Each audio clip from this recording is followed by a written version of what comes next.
What's going on, everybody? SJG, you're watching HBCU Game Day, and we have a very special guest for you guys. He is currently a student athlete at an HBCU, Hampton University to be exact. But he just signed a deal that is going to, prolong him forward from now into quite a while. We all hope. So, without any further ado, I want to welcome Kashawn Moore on. Kashawn, how are you doing?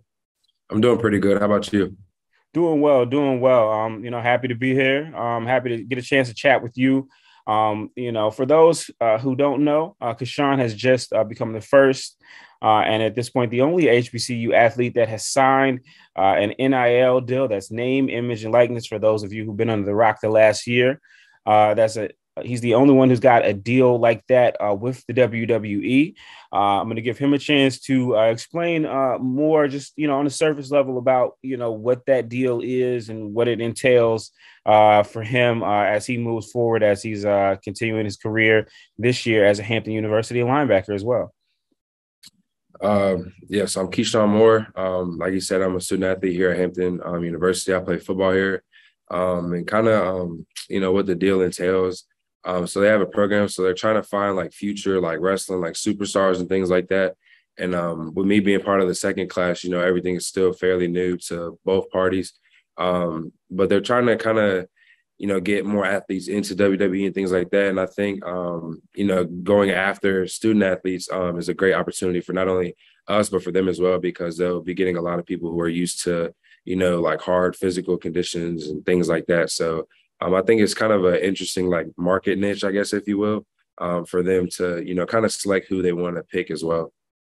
Got you. Right. So let's go back a little bit. So the NIL came into fruition last July, allowing student athletes the opportunity to earn money off of their name, image, and likeness, which previously had not been legal. So obviously you were, here in college as a student athlete at a unique time to be able to take advantage of that. What were your initial thoughts when it came through, and then what? And then kind of give me something that led to, you getting to the deal with the WWE. It kind of came out of nowhere for me. A few months back, they had reached out to me on Instagram. And I don't have like the biggest like social media following or anything like that, but I'm mostly known like for playing football and things like that. So they kind of reached out to me. I didn't know if it was real or not. I had seen vaguely like they had already their first class go through and stuff like that. But I didn't know like what all like it would lead up to. So after just communicating like back and forth with them over time and things like that, I started to get more comfortable like with the idea and things like that. And kind of just, led me to the decision to, finally go through with it. My major here is marketing at Hampton. So, even doing things like this, like talking with the media, a lot of like PR, things like that. So I think it's a great way to network and kind of set myself up for the future, post college life. Got you. So is this your first NIL deal? Have you had any previously? No, I haven't had any previously. No. Okay, got you. Strong first start for sure. So um, so what is your background? What's your background with wrestling? Were you a wrestling fan growing up? Are you a fan of the sport? Is it something that's pretty new to you? What's your relationship with wrestling in general and the WWE in particular, if there's one? I say I was just like any other like young boy growing up. Had all the WWE games, like the PlayStation 2, things like that. Everybody was a fan of The Rock back in the day, like John Cena, Randy Orton, things like that. It's kind of surprising and different now that I'm, older, but now I got an opportunity or a chance and opportunity to kind of be a part of that organization as well and kind of promote them as well. But I definitely am grateful for the opportunity. I think one of my favorite wrestlers growing up, I used to like watching like the old school wrestling, so like with Ric Flair, things like that. And now since it's come out, like everyone's like, who's your favorite wrestler? Who's your favorite wrestler? And things like that. Right. So and it's definitely cool to have a lot of like college football players go into it as well, like The Rock and Brock Lesnar, haven't played football before. He's doing a lot of things in it now. So I'm just excited for, everything that's, to come. No doubt about it. Take me through what you know of the process right now, as far as it goes. Like, when will you guys go to some sort of a combine or something like that? Or what have you done so far? And then what are the next steps going forward? I haven't done anything physically or anything like that so far. I've been talking with them for the last few months now. And, they're, on my side in terms of, my schedule because I have football and things like that in class. That is the number one priority. So, I have obligations here in Virginia that I have to, fulfill and that, I want to still pursue and things like that. So, and, anything I do, I want to do 110%. So I want to put all my time and effort into what I'm doing now. Not putting anything else on the back burner, but there's, big things I need to focus on. But there are plans in the future to kind of go to like a WrestleMania event or a SmackDown or Raw event pretty much and things like that, just to kind of see the life of a wrestler kind of firsthand and kind of just be able to really experience it before, I graduate college and things like that. Gotcha. Okay, good stuff. And so, while we're there, turn our attention to football. Last year, big year for you over at Hampton. You had an all Big South season. Pretty big for you. You guys had some wins, some close losses, and seemed to make some progress.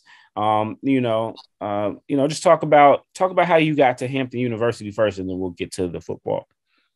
I started out right after high school. I went to JMU. I was there for 2 years. I redshirted and played my redshirt freshman year. And then I transferred to a junior college in Scranton, Pennsylvania called Lackawanna College. Played football there for a year. Got my associate's degree in business there. And then I graduated in spring of 2020 from there. But that was right when COVID hit. So, there was no on-campus stuff and things like that. So I was I've been a student at Hampton since 2020, but we didn't get on campus until last summer because of all the COVID things and like that and restrictions and stuff like that. But since then, I've been at Hampton and I'm happy to be here.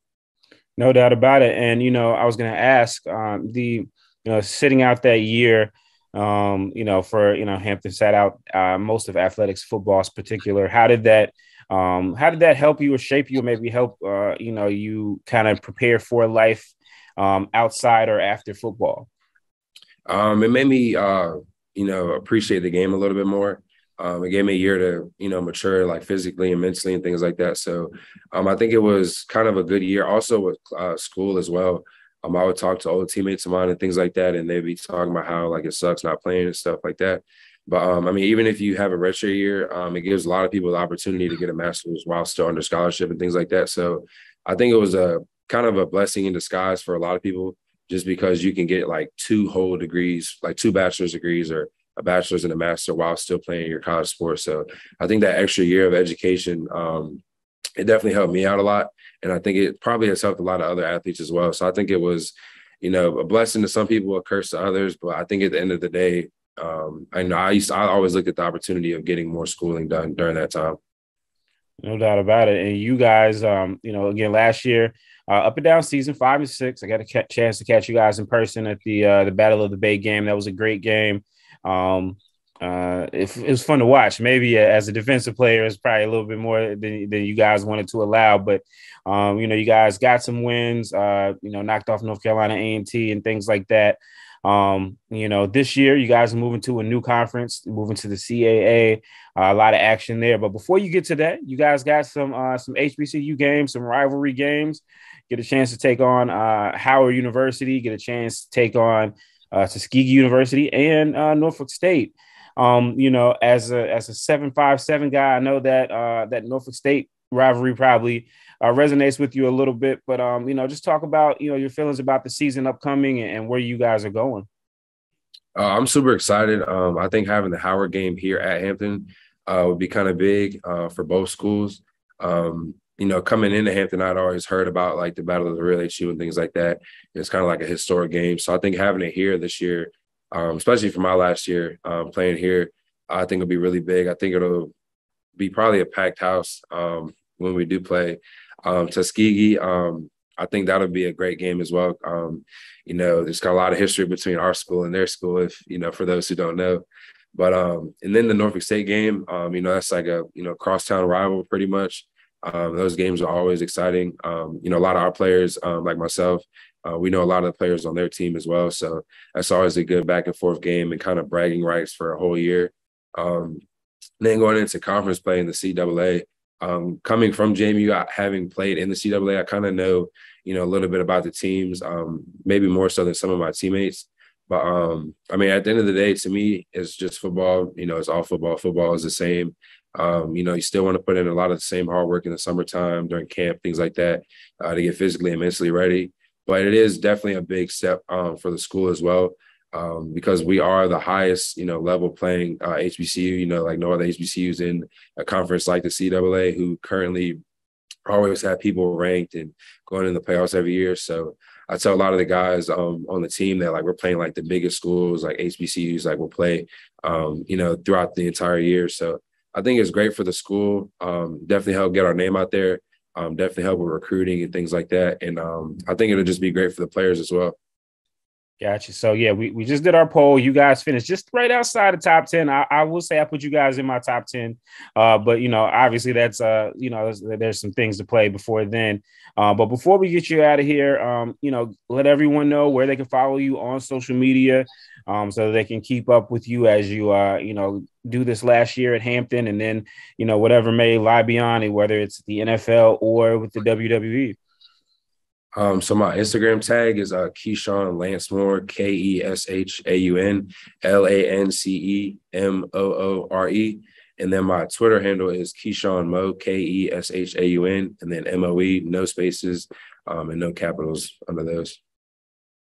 Awesome. Well, look, I want to congratulate you again for signing your NIL deal with the WWE, and wish you much success on the football field this season. And we'll see if we'll get a chance to catch you guys in person as Hampton looks to make their mark in the CAA and beyond. So I appreciate you for coming on today.